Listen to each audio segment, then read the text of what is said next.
Gurur Brahma, Gurur Vishnu, Gurur Devo Maheshwara, Gurureva Param Brahma, Tasmai Shri Gurave Namaha. Chinmayam Vyapyat Sarvam, Trailokyam Sacharacharam, Tatpadam Darshitam Yena, Tasmai Shri Gurave Namaha. Tvameva Mata Chapita, Tvameva Bandhuscha Sakha, Tvameva Vedyadadinam, Tvameva Sarvam Mama Deva Deva, Tvameva Sarvam Mama Deva Deva.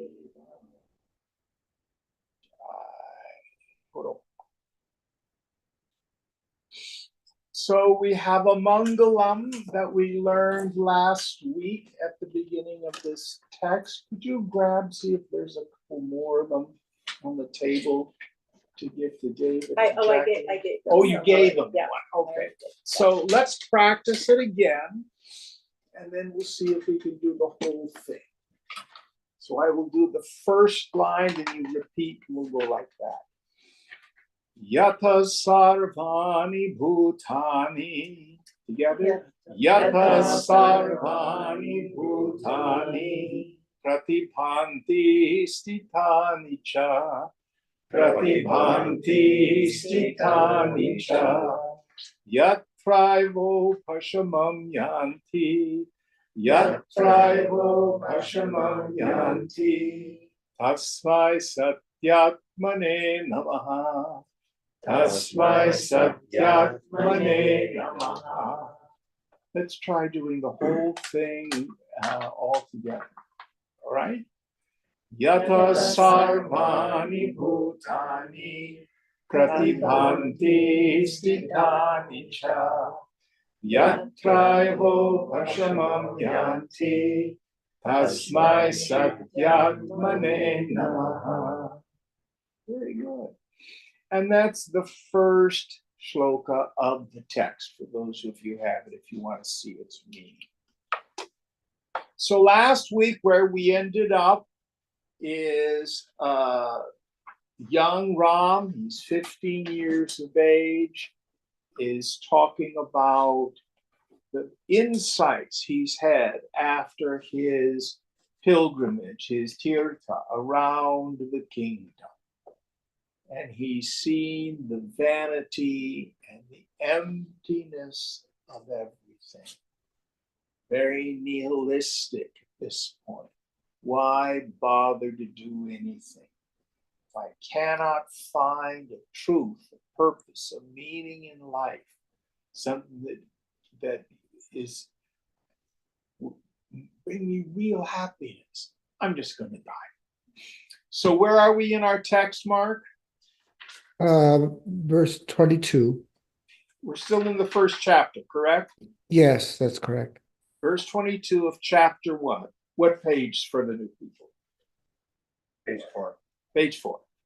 Okay. Mohesmin marjite yuktya vishranti meshyati dhruvam. If this delusion is wiped out by proper reasoning, he will certainly attain peace. So this is Vasishtha talking. So it's not just reasoning of tarka, logic. This is deep investigation. deep investigation. Now, as we inquire into the nature of the self, there's a major pitfall that many of us have. The end result is we become what we call a lip Vedanta. You have the God talk down. And it has to do with when we talk about the self. Do you say, well, what do you think about the self? What do you think about the self? Well, what's your ideas about the self? As if it's something up there in the sky or some idea or some object. If we approach our learning from that viewpoint, at best, we get a little intellectual pleasure. You're a philosopher, but you're not a yogi. So we have to start with our direct experience. So usually the teacher at this point holds up the book, or I tend to hold up my phone. Who sees the phone? I do. I do. That's yourself. The one who sees the phone, that's yourself. You don't get a new self. They're not bunches of cells. There's you. My problem is, from lack of investigation, I superimpose on the direct experience all sorts of nonsense. What's the biggest one? What's the bija vasana? Who can remember what that is? And the body. Yes. When in fact, it's very obvious if you stop and reason that the body is an object of awareness. For example, can you see the candle on the table? Yeah? Yes. Are you a candle? No. You're the one looking at the candle. I'll take a deep breath. Do you not know the breath in the body? Anybody have any aches or pains when they came in here tonight? My hips were kind of grody tonight. But do you not know the aches and pains in the body? Anybody have an itch happen during meditation? I get on my eye. Anybody else?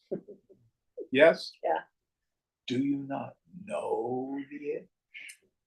The same way you know the candle. The itch doesn't know itself.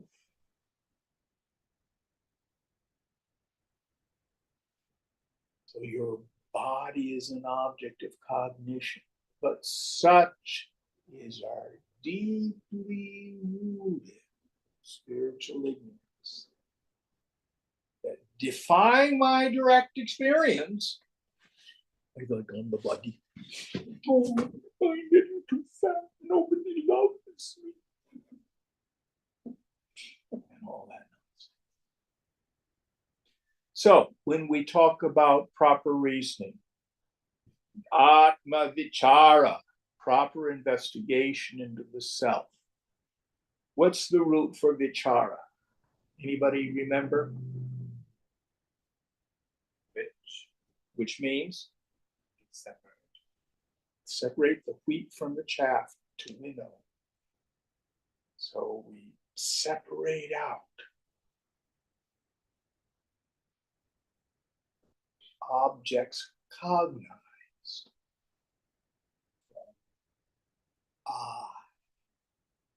All right, next verse. एतस्मिन् अन्तरे राम पितुः पादाभिवन्दनं कर्तु अभ्यागतस्तत्र प्रणम्य पितरं मुनि भूमौ परिजनास्तीर्णे चासने स न्यविक्षत. In the meanwhile, Rama, having come there to worship the feet of his father, bowed down to his father and the two sages and sat down on a carpet spread on the ground by the attendants. So there's a little asana, a little carpet there. So he's doing what's dutiful, slinks in, pranams to his father, shoulders all hunched over. You know how 15-year-olds are. Probably bursting with pimples. Sits there. Next verse. Tada rajñā munibhyam cha sampushprishto mohakaranam uvacha vachanam ramo yatha vadati vistaram. Then Rama, questioned about the cause of his delusion by the king and the two sages, told these words duly and in great detail. Now you'll find that this is an echo of the story of Siddhartha. Just because it's an echo does not mean it's not true. But he goes through much of the same stuff and comes up with a similar conclusion. So let's see what he says. Going on. Section 3, Jivitam Dukkhamaya. Life is full of sorrow. Oh, what's the first noble truth of the Buddha? There is suffering. Dukkha Satya, the truth of suffering. Sound familiar? Going on. Sri Rama Vacha Kathyamya Hamagnopi Vichara Triyate Maya Jayate Mritaye Loko Mriyate Jananaya Cha. Sri Rama said, I tell these things though I am devoid of knowledge, since I reflect on them. Men are born to die, and they die only to be born again. So, again, here we have a reference to the doctrine of reincarnation. Gita says, certain is death for the born, certain is birth for the dead. But you don't have to believe in reincarnation. All you have to do is look at the movement from life experience to life experience to life experience. We, in the state of ignorance, move through life. I'll be happy when. It'll be better if. And then when you get what you want, it works for a short time or so, and the world changes or your desires change. Well, this didn't work. Let me try a new venture. Or you can't get what you want. It's too hard. I didn't win the lottery. I didn't get the job. Well, maybe it'll be better if I try this next thing. So this constant moving from experience to experience. Maybe you remember reading Alice in Wonderland and Through the Looking Glass. Mm-hmm. Remember the Mad Hatter's Tea Party? Yeah. Move on, move on, move on. Such a great metaphor for what people do in life.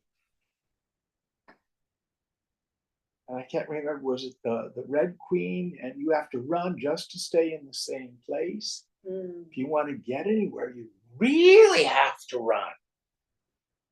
Talking about how the ego moves through life, rooted in this idea that getting what I want is what's going to make me happy. Not seeing the fundamental connection between kama, craving, dukkha, suffering. What does it feel like to want something you don't have? We can set physical pain on the shelf for now. But yoga says, can you find any other kind of suffering? Reason clearly, just like Vasishtha said. If we're honest, no. Want something I don't have, want to get rid of something I hate, Vesha, or Bhaya, the fear. I have what I want, but I'm afraid I'm going to lose it. And that drives your experience to experience to experience to experience, always with underlying sense of restlessness and discontent. Just doesn't work. So, here Ram says, what a stupid existence. Eat a mountain of food, produce a mountain of poop, have your 20 minutes in the sack,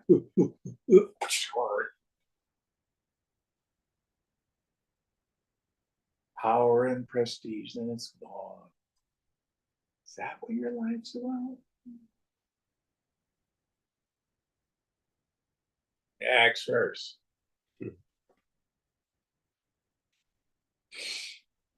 अविस्थरा सर्व एव इति सचराचरेष्ठिताः किन्मे राज्येन किं भोगैः कोहं किमिदमागतम्. All these indeed are impermanent, those that are movable or immovable. Of what use are kingdom and enjoyments to me? Who am I? What is it that has come here? So, even the stars are impermanent, mountains are impermanent, countries are impermanent. You know, in our current political situation, oh, we got to be careful. We're going to lose our democracy. Oh, I have some bad news for us all. It's impermanent. It doesn't go now. It will go at another time.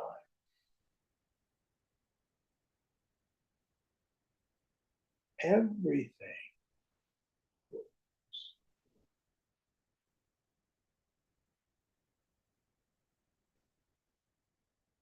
Well, then why bother to do anything if it's all just for nothing? Is that the answer? Is that what yoga's teaching? Is this deep nihilism? No. But we do have to see the vanity of ego-driven desire. And it can get more and more subtle.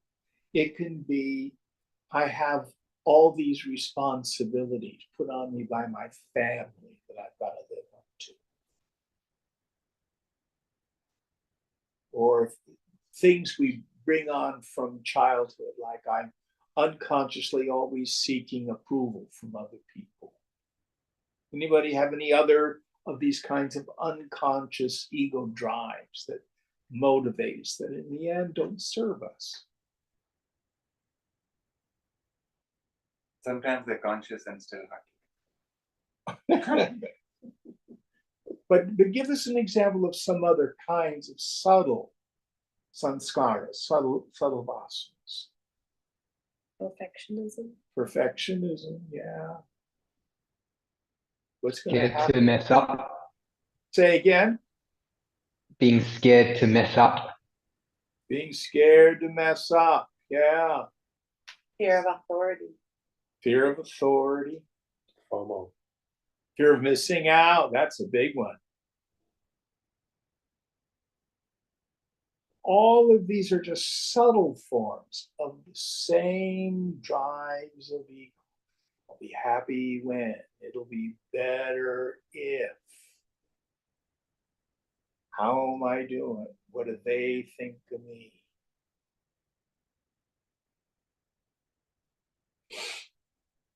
And what Ram is saying here is, it sucks. It's a very, very painful way to live. And what he's considering is, why bother to do anything? Let's see if that's the answer that Vasishtha leaves him with. Next verse. Evam mishra tasraviram sarveshvapi cha vastushu aratirmama sanjata pathikasya murushvava. Thus reasoning intensely, there arose in me dissatisfaction for all things, as that in a traveler for a desert. And I forgot to talk about the two questions he asked at the end of the last verse. Who am I? How is all this arisen? First two questions we were talking about. And he thinks that all his attempts to acquire things, to gain kingdom, power, glory, etc., is person in the desert. It's doesn't do the trick. Doesn't satisfy the human heart. For those of us who come from a Christian background, the Saint Augustine framed it this way: Thou hast made us for thyself, O Lord, and our heart is restless until it finds its rest in thee. And St. Augustine didn't come to that without years of extroversion. One of his most famous quotes, Lord, grant me chastity, but just not yet.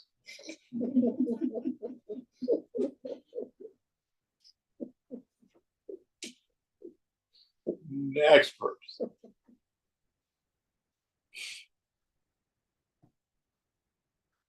Shamyatidam katham dukkham iti taptosmi chintaya Shrir Mune Parimohaya Sapi Nunam Na Sharmada. How does this sorrow come to an end? I am burnt by this anxiety. O sage, wealth only causes delusion. It indeed does not confer happiness. So we have Diwali coming up next Friday. By the way, you're all invited to our Diwali potluck from 6 to 10 here next Friday. But how many of you at home have your Lakshmi Murti? Diwali, you do puja to Lakshmi, so you have a lot of money in the next year. Whose families do that? My family does it,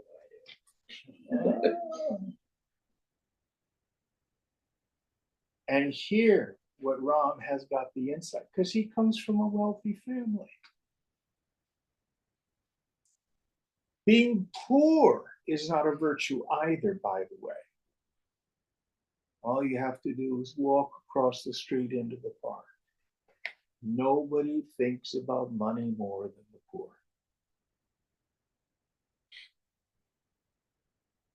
It's just in a different sphere. Money is just stored energy. That's all it is. So you can have money or not have money, and in the end, it's irrelevant to peace of mind. Beyond having your survival needs met, even a sannyasi's got to go begging. That's 1 meal a day. But many of us think, well, if I just get a little more, when I'm financially secure, then I'll be happy. I'll have some peace. Then I can do my sadhana after I'm worth at least 10 million. Then I can do sadhana. All sorts of just stupid ideas. Never works. All right, next verse. Shriman Ajana Nithyascha Shoshchapya Vikathanaha Samadrishti Prabhushvaicha Durlubha Purushastraya. A wealthy man not censurable by people, a valiant man who does not boast, a lord who is of equal vision. These three are indeed hard to obtain. So here, Ram has seen the people around the palace and in the city. And what does he see? So the first was a wealthy man who doesn't become censured. My father, who was a businessman, used to say the only honest fortune is an inherited one.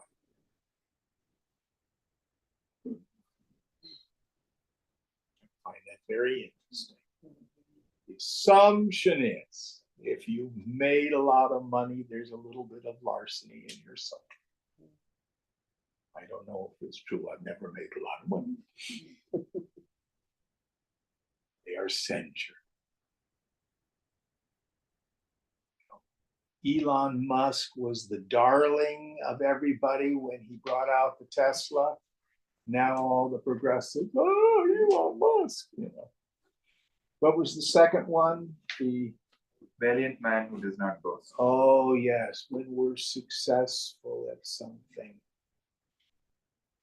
when we've won something, when we've gotten the prize, when you've achieved a big dream, you're gone, your company's gone public. How much money did you get after in the IPO? You know, people who win in life, they want to tell you about it.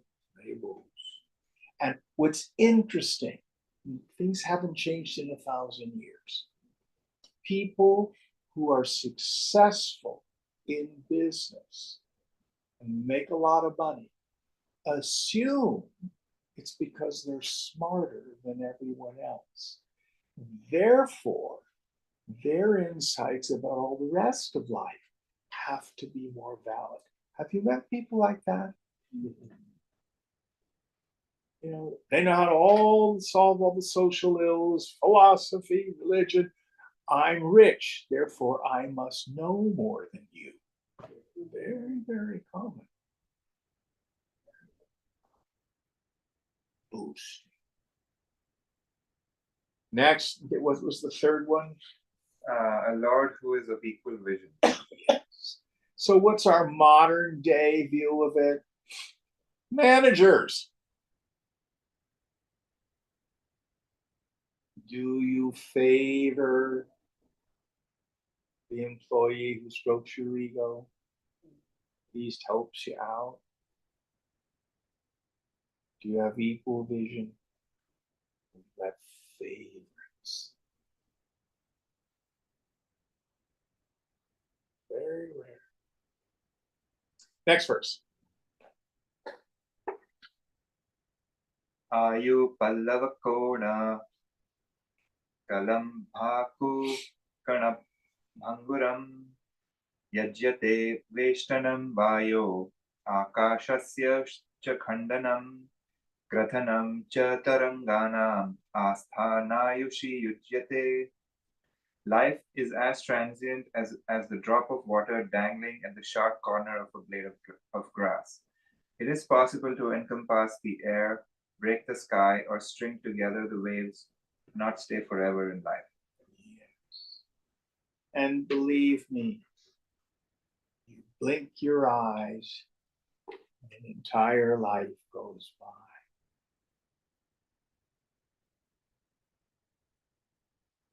My dear friend Susan, who passed away in April, she was the primary caregiver for a dear friend of hers who died of cancer. And her friend Ruth was no kid. I think she was in her 70s, maybe 80s. And what Ruth said is she's in the hospital bed in Susan's living room. I can't believe it's almost over. This is it. True story. So several years ago, there was a young man right there where David is. And he was a Hatha yogi. and a vegan, lived very purely. And he had been reading about the masters in the Himalayas who raise the Kundalini and bring it through the brain and out the Sushumna, the crown chakra, and they're able to live 400 years. So, oh, golly, I'd really like to do that. I said, really, John? What happens if you're 401? We're dead.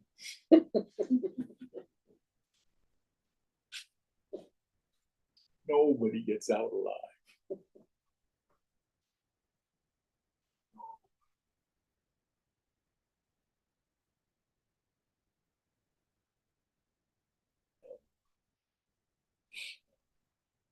Now, what should we do with that? I was talking with a friend last Friday, and Rich is 85 and type 1 diabetic. He's done pretty well, but he has kidney failure, so he's going on dialysis. And he's a retired physician. Says once you start on dialysis at my age, the average lifespan is 3 years. So all of a sudden, he's looking at his own mortality right in the face. He says, I've started on the journey of doing things for the last time. And what I intuited in that response was this sense to cherish those things. So many of us just tune out of our lives. Life is going on, and I'm too busy reviewing my miseries. And I don't cherish life. So I think it was in the Carlos Castaneda's books when he talked about having death as an advisor. With death on your shoulder. Live today. If it were going to be your last, because it might be. Cherish it. Get clean with your relationships. If you're going to die tomorrow, you don't want to die with regrets.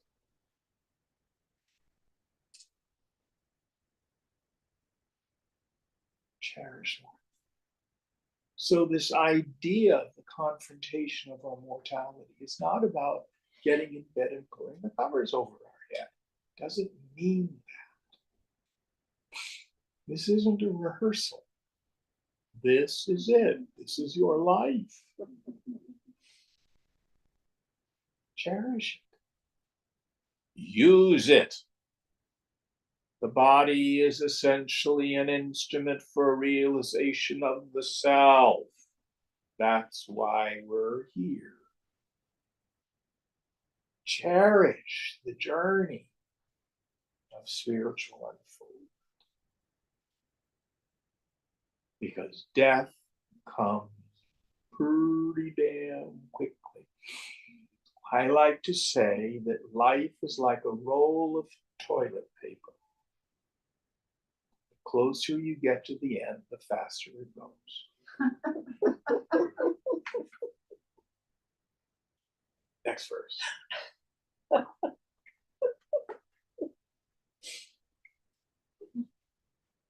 We're very serious here.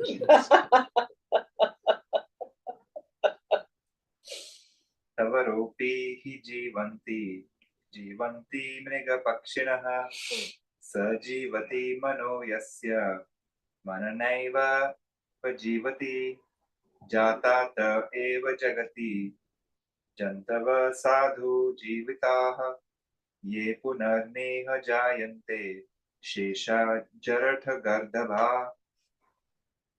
Trees also live, and so do animals and birds. He alone lives whose mind is alive by reflection. Only those beings are born in this world with a noble life who are not born here again. The rest are aged asses. Yes. So the import here is most of us live on automatic pilot, impelled by the force of our vasanas, robots doing the same thing over and over again, sometimes expecting different results, but still doing it. How I do this so frequently. Who got upset this week? Any of you? Yes. Tell me it's the first time you've had that feeling. Is it? Is it even a different person? Nope. Sometimes the person changes, but the dynamic is the same. Aren't you bored with it? It's so repetitive. It's so boring. Aren't you tired of it? It's so stupid. It's so stupid. Now, one of the sayings we're going to get later on in this text, one of my favorites. Why try to cover the world in leather when you can wear shoes? So you and I play whack-a-mole with the world. Fix this. No, I gotta fix this. No, I gotta fix that. Yoga Vasishtha says, find your peace. Sure, let it go.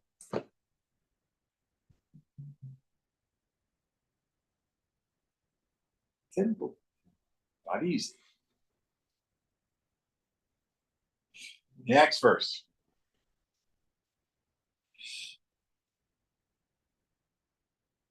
Bharo vivekena shastram, bharo jnanam cha raginah, ashantasya mano bharo natma vido vapuhu. The scripture is a burden for one without discrimination. Knowledge is a burden for the passionate. Mind is a burden for one without peace, and the body is a burden for one who does not know the self. Oh, what a wonderful shloka. Let's parse it. So let's take it idea by idea. The first one. The scripture is a burden for one without discrimination. There is no state more painful than a head full of Vedanta and a belly full of desire.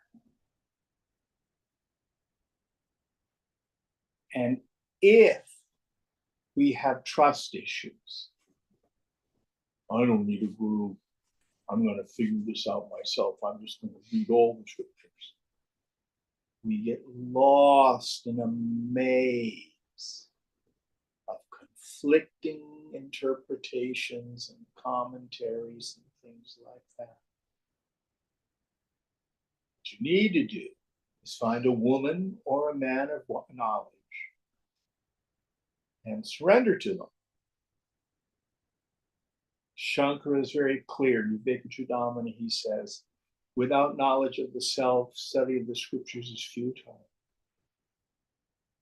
With knowledge of the self, study of the scriptures is again futile. Then what's the purpose of the scriptures? Who's got the answer? It's a bridge. It's a bridge. It's a setu. It becomes the pramana, the means of knowledge, by which the knowledge of the Guru is transmitted to the student. You don't get it by just picking it up and studying it yourself. You have to be in that Guru Shishya Parampara. That's where the scriptures work their magic. All right, next idea. Knowledge is a burden for the passionate. Yes. Back to what I said before, with a head full of Vedanta and a belly full of desires. You know you're being an idiot. And again, for those of us from a Christian heritage, St. Paul says in his letter to the Romans, I do not do that which I would do, and I do that which I hate. Therefore, it is not I that do it, but sin that is lodged in my limbs. Sin was Paul's word for Vasishtha. And how many of us know better? And there we are, full of resentment, not trusting, trying to get our own way. I must have it this way. I want it. I want it. I need to get my needs met. I think that's the funniest phrase in the world. That's what a lot of the young people. Your needs are food, clothing, and shelter. Everything else, without exception, comma, desire. But we dress it up. I need to have my nails done. I'm just not me without that. It's ridiculous. But those of us who've been studying this work for a long time and find yourself reacting with a partner or totally triggered at work or some deep disappointment. Who's had something like that while you've had years in this work?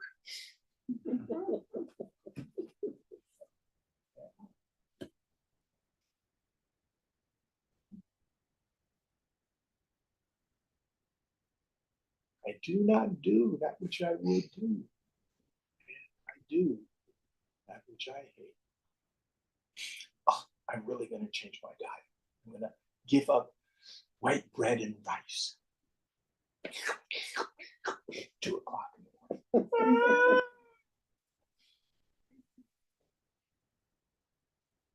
I'm going to go vegan. No more dairy, except for cheese. What we do. Or here's a good one. Oh, Jim, everybody at the office, they're just gossip. You know, it's really a toxic environment. Maybe I ought to quit my job. Well, my suggestion first is quit participating in the gossip. Try that. Try not gossiping. Back a week later, how'd you do that? Oh, it's so hard. Sound familiar? Mhm. Hard.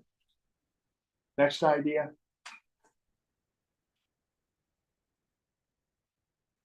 Ahankara. No. Oh, We're not sorry. finished with the verse. Oh, yeah. The body is a burden for one who does not Mind know. is burden. Oh, sorry. The mind is a burden for one without peace. Yes. So, how many of us have had the experience you try to sit in meditation? All that stuff going on. Why should I bother? Or I was talking with a young man this week.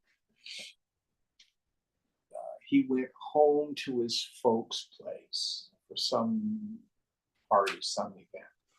Now, I should warn you, why does family push our buttons? It's because they installed them. There it is. And I'm not very funny, and they were all laughing, and I felt like left out. I felt invisible, and you know, I went home, and I just never gonna connect with people. You know, I just feel so alienated. So I really felt like I wanted to kill myself, Jim. You know.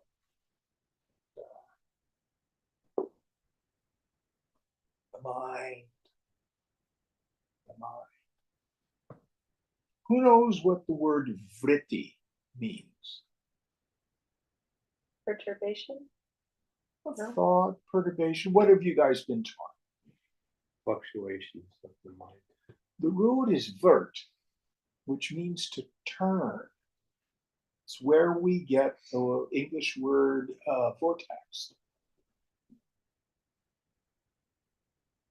And isn't that what happens when we start to spin out on an idea? There's a French term, esprit d'escalier. Anybody heard that one before? Spirit of the staircase. There you are downstairs in the hall, and you have a terrible fight with someone, and then you stomp upstairs. And while you're going upstairs, you think of all the things you should have, could have said. Isn't that a great expression? Mhm. Or for me, you know, when I'm having conversations with people who aren't in the room.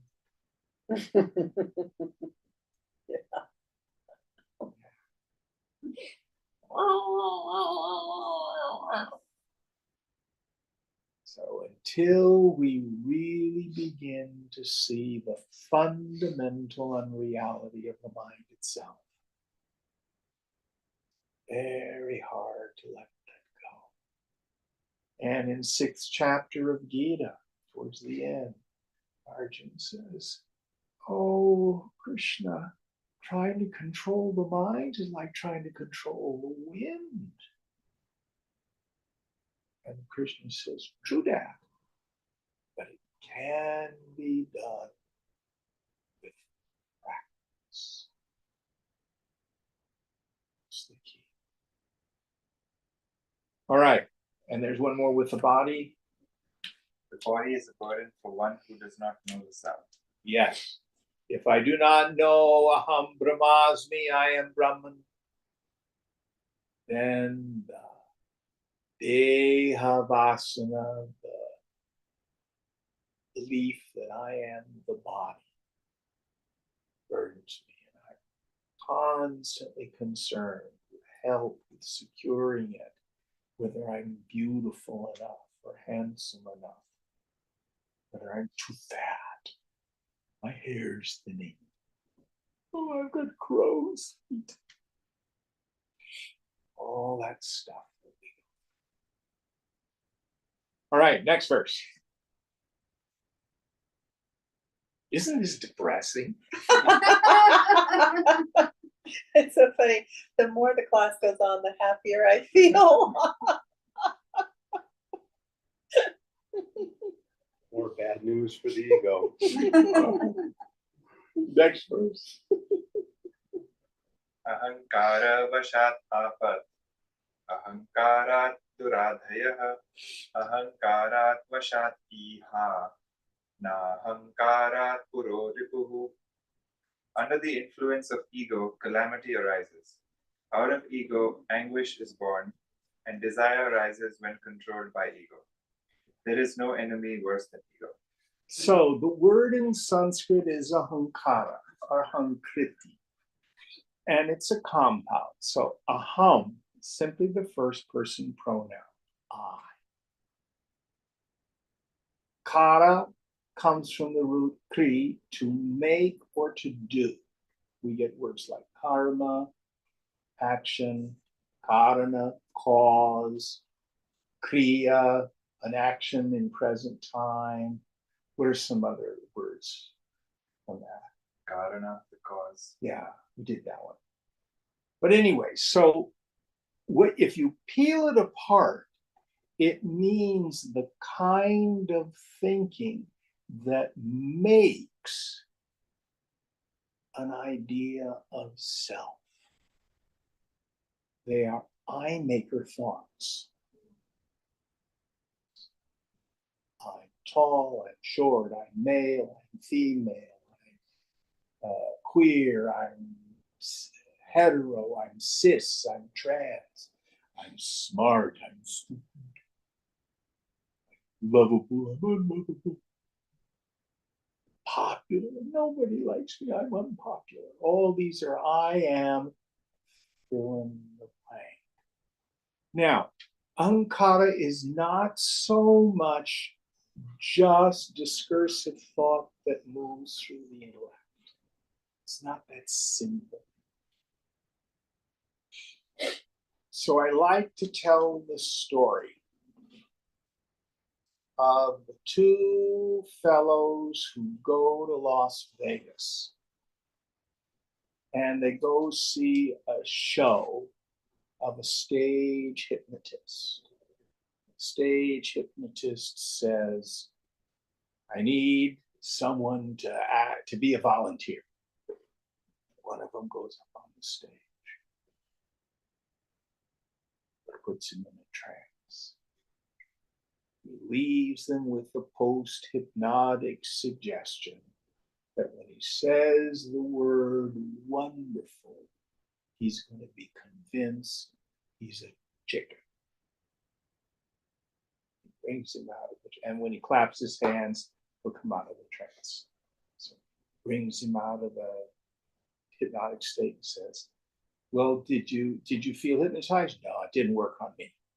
Well, did you feel relaxed? A little bit. So that's a shame. Most people, when they go through this, they feel wonderful. The guy stands up and he starts running around the stage. People are laughing and laughing and laughing and laughing. Finally, the hypnotist stops. Just dazed. Comes down, sits in the row with his friend. He said, that was so weird. I was sure I was a chicken. Now, did he ever turn into a chicken? And it was more than just the thought, oh, I'm a chicken. It was an identity. We have something very similar at night when we dream.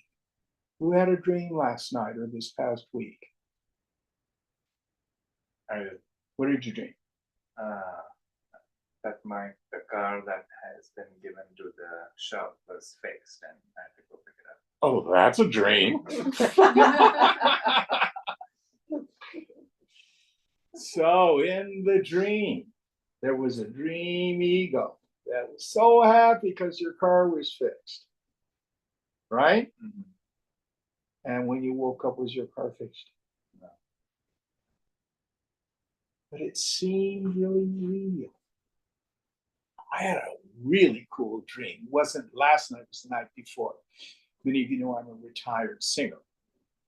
And I had aspirations of being an opera singer at one point in my life.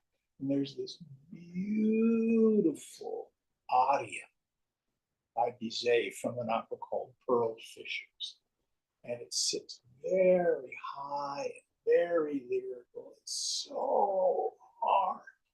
And at the end, there's just these soaring high notes and then a pianissimo, and you come down. And in my mind, God, can I sing it well? Fortunately, Anguillata never could. But in the dream, oh man, did I sing it well. Oh, it was a fabulous dream. Then I woke up. Wasn't real. So ahankara is like that. Now, the scriptures will use words like jivatman, the individual self. They'll even use words like the jiva, the transmigrating soul. I shy away from those terms. Who here has studied the Mandukya Upanishad with the Gaudapada Kanika? Yeah. So Gaudapada's expression, which I shamelessly steal, is Jiva Bhavana. Bhavana means a feeling or an attitude. It's the feeling that I'm a person. It's not an entity. It's not like, oh, I'm an ego and one of these days, whoop, I'm going to turn into the self. No. You are it now. but you have this deeply rooted hypnotic experience, jiva bhavana, ahankara, the kind of attitude or feeling that makes a false sense of self, this ahankriti, this ahankara. It is what tortures me. So what do we do about it? We take on a meditation. No personal sense of self is real. If I feel like a person, if I feel like I'm Jim or Jackie or Wendy or Mike, I'm deluded. When I'm in that state, my mind posits the struggle of ego. I'll be happy when, it'll be better if, no better different. And the trick is to understand, if I feel like a person, I'm deluded. Stop. Don't get caught up in the resolution of ego struggle. Instead, go on. Who am I? Drop my identification with that, the fact. Who am I? I love how Shankara says it. Chidanandrupam. Shivo. Shivo. Oh, that's right. I am bliss consciousness. Shiva. Auspicious. Need nothing. Don't need to be fixed.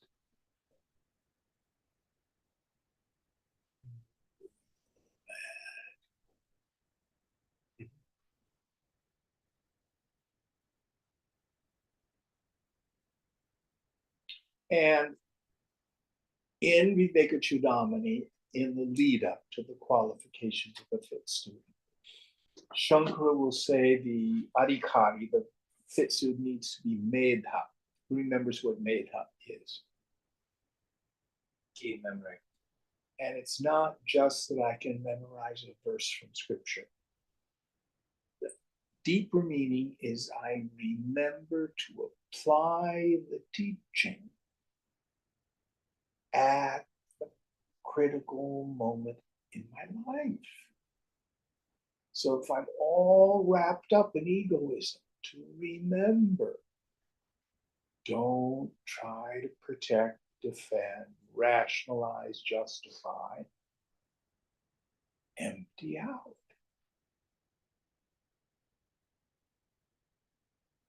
Oh, that's right.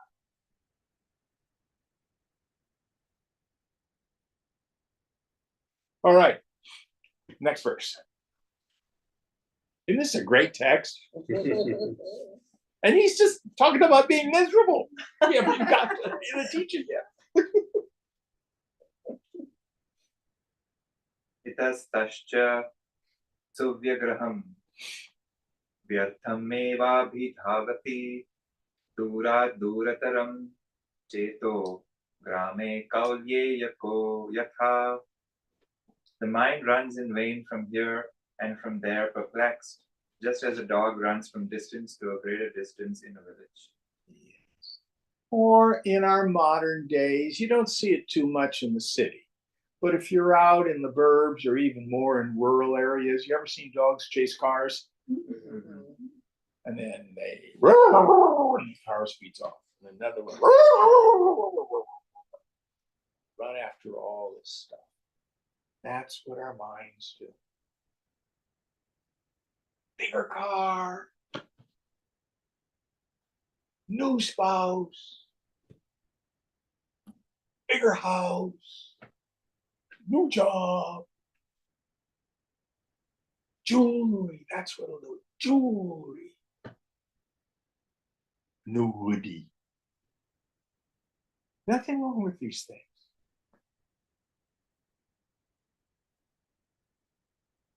They're trinkets and baubles. That's it. There's no inherent joy in them. What seeking is the mind abiding in the self. Where is it? We've got Diwali coming up. You guys may not be familiar with this image. Is this a new one for you, David and Jackie? I can't tell what it is. It's Hand it over. Hanuman. Hanuman Yeah. embracing Ram. Mm. You see it? Yes. Yeah. So Hanuman is the mind. So powerful, carry mountains, go from here to there, it flies. And in the beginning, he doesn't know he's so powerful. He's taught that he's powerful. But where does Hanuman find satisfaction? What's he doing? In the embrace of the self, in the arms of Lord Ram.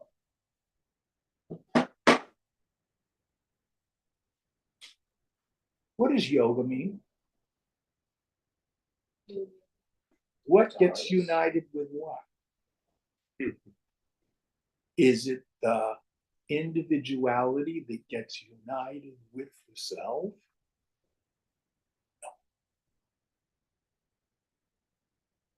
No. Oh, I'm going to be united with having a human body. No. What gets united? The mind gets yoked to the self.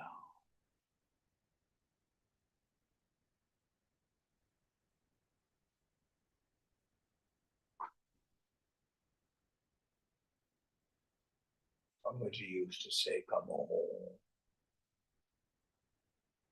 Hurry home.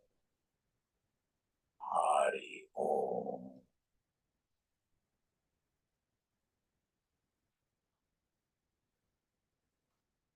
It's Atmaravana. What was the term we got on Monday night? Brahmananda Rasa Swad. Taste of the juice of the bliss of Brahman.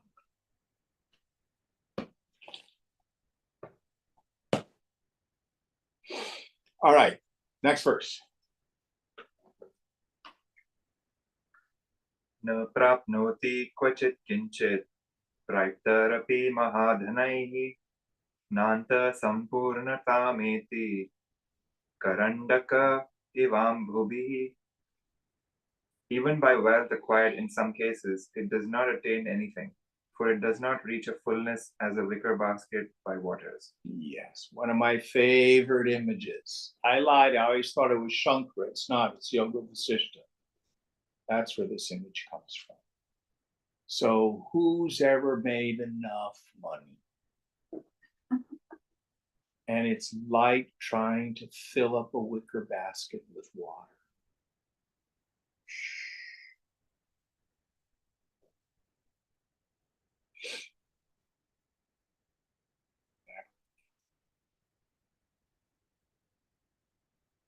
I'm a moron. I just want more. Give me more. Whatever it is, give me more.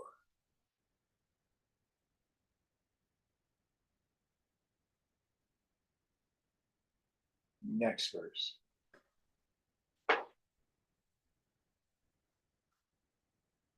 अप्यन्धिपाननात् महत् सुमेरून् मूलनादपि अपि भ्रम्य शनात् साधो विषमचित्तनिग्रहः. The restraint of the mind is more difficult than drinking the ocean or uprooting the great Sumeru mountain or eating fire. So, those of us who may have studied the Yoga Sutras, what's this? The first one says, Atha, this is yoga. The second one, what is the second sutra? Anybody remember it? Yoga Chitta Vritti Nirodha. What's it mean? Yoga is the restraining of the mind. Or the vritti. No, Yoga is the restraining of the chitta, the mind stuff, from forming vrittis. It's hard. I will tell you a secret. In the beginning, through dharana, concentration, early stages of meditation, you may be doing japa, learn to concentrate, learn to bring the mind to a single point. When it wanders, you bring it back. That's important in the beginning. But the way we ultimately control the mind is to quit believing the mind. Another one of Jim's made-up mantras. I cannot think a real thought, including the one I just thought. None of my thoughts are real, and neither is anybody else's.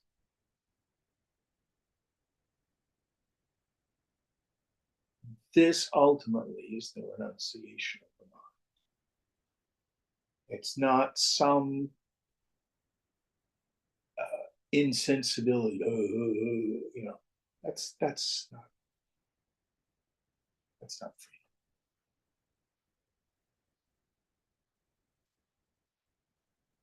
All right, one more. Sarva sansara doshanam trishna naika dirgha dukkhada nasidhara na vrajyachi na taptaya kanarchichah tatha tikshna yatha brahman trishriyenam hridi sanstitah. Of all the ills of worldly life, it is desire alone that gives lasting grief. The sharp edge of a sword, the light of the thunderbolt, and the sparks of fire from red-hot iron are not as severe in causing pain as this desire rooted in the heart. Yes. I don't like to translate it as desire. I prefer craving, because preferences are not problematic. It's craving. I must have this in order to be happy. They also use the word Trishna. Did he use Trishna? Yes. Thirsting, literally. Buddhists like that word a lot. And how do I give up desire? Never does it happen from some moral position. We have to see that kama, craving, trishna, and dukkha, suffering, they're not separate. They are the same thing. How do we do that? Watch your mind, Sakshi Bhava. Notice what it feels like to be wanting. Yogi says there's no other suffering.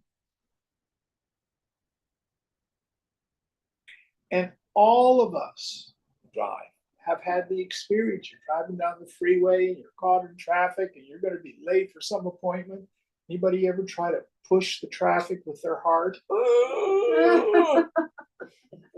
That's identification, that laugh. And then you finally let go. I'll get there when I get there. You're yogis, you've done this. You've proven it to yourself. You didn't get there any faster. You didn't change the flow of the traffic, but you gave up the kama, the trishna, the spriha.